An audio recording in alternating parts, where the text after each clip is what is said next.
Hey there, my name's Erik Thulin, and I lead research and design at the Center for Behavior in the Environment at the nonprofit RARE. So RARE is an environmental behavior change NGO, and the Center for Behavior in the Environment exists within RARE as a sort of field building initiative to increase the uptake of behavioral science in the environmental space. So I did this work with Rahim Rekhamov, who works on the Make It Personal team here at RARE to increase the adoption of climate-friendly behaviors. And this work really focuses on trying to understand what is it that motivates people to adopt these high-impact pro-environmental behaviors. This work started back in 2017 when the center launched a research project to identify the highest impact opportunities for individual behavior change for reducing greenhouse gas emissions. And this resulted in the report above, which should be out in peer-reviewed form in Behavioral Science and Policy in the next couple months. But the cash out of that research was the finding that if we were to get 10% of Americans to adopt this suite of high-impact behaviors, we could make a significant dent in the U.S. commitment under the Paris Climate Agreement.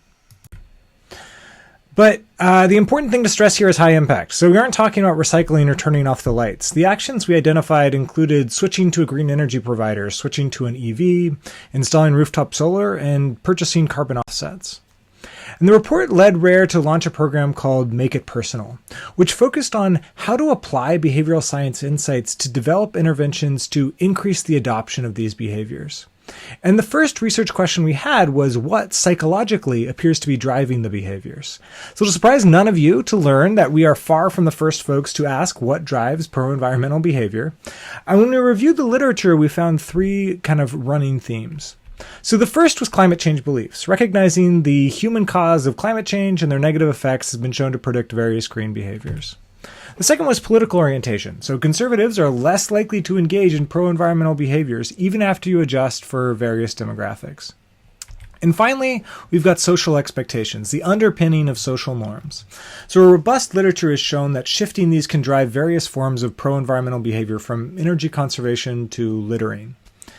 But this literature falls short in a few ways. First, it almost exclusively focuses on commonplace behaviors, which might have very different drivers than these high-impact but very uncommon behaviors.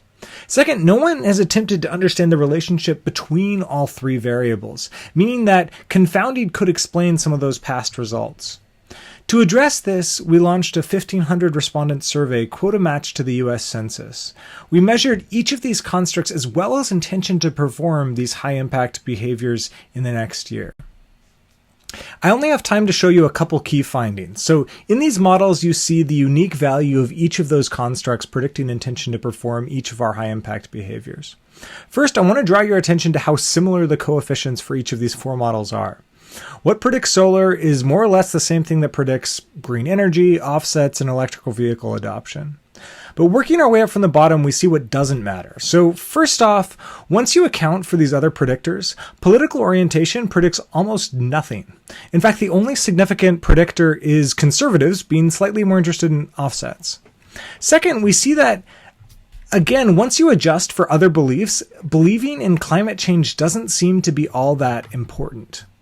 Instead, what we see as a consistent pattern across all behaviors is that the only significant unique predictors of intending to take high-impact climate action are normative expectations, so believing that others think you should take these actions, and even far more importantly, empirical expectations, so believing those around you are engaging in these actions. Now, it's important to recognize these exploratory results are only cross-sectional. So even after adjusting for a slew of demographics, there certainly may be lurking third variables relevant to this effect. However, this is the first time we've been able to horse race these variables, showing that many of those earlier findings of the relevance of political orientation and climate beliefs might simply be due to a failure to account for social expectations. I also want to share one of our other secondary findings with you guys. I think this group will get to particularly enjoy it. So our data let us get at the accuracy of normative expectations. I apologize for the lack of confidence intervals, but I promise you these are all significant differences. So here we find that across the 6 behaviors we investigated in a broader study, every one of them shows an underestimate for the proportion of people who think people should adopt the behavior. In fact, for 5 of the 6 behaviors, a majority believe that people should engage in them, but the average person thinks that a majority only support green energy. So this suggests a really obvious opportunity for intervention to promote conversations in a way to bring these normative expectations in line with reality. That's all I have time for today, but if you want to learn more, you can pause the video and grab the preprint of these findings at the QR code above or type in the URL. And if you got questions, feel free to hit me up on Twitter at the handle listed below.